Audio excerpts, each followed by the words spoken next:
In today's video, I'm going to teach you how to change color scheme in Dorik. We're going to walk through how to update your site's colors so everything feels cohesive and on brand.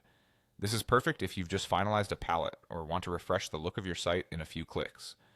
First, head to the Dorik login page in your browser. Once you're there, look for the option that says Sign in as and click it.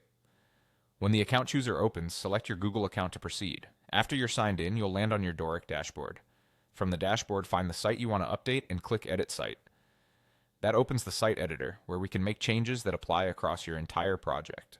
On the left side of the editor, you'll see a set of design tools. Open the Global Styles tab. Think of Global Styles as your site's master design control center. Anything you change here, like fonts and colors, cascades through all the pages that use these settings, so you don't have to manually tweak each block. Within Global Styles, click on Colors. This is where the magic happens. You'll see options for your primary, secondary, accent, and other preset colors. Primary is typically used for key actions like buttons and links. Secondary supports those elements, often appearing in badges, highlights, or secondary buttons. Accent is great for drawing attention to special areas like callouts or important labels. You may also see neutral or background colors that control text, surfaces, and subtle dividers. To change a color, click the swatch and choose a new shade from the color picker, or paste a hex code if you already have brand colors.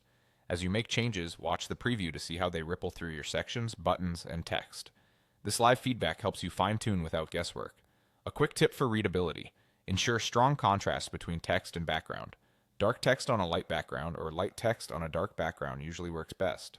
If something looks off, simply click the swatch again and adjust. Consistency is key. Try to stick to a small, curated palette so your site feels polished and intentional. When you're happy with the new scheme, you're done.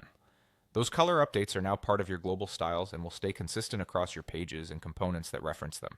That's all there is to it. You logged in, opened your site, went to Global Styles, and updated your colors to match your brand. Thanks for watching and enjoy your refreshed Dorik site.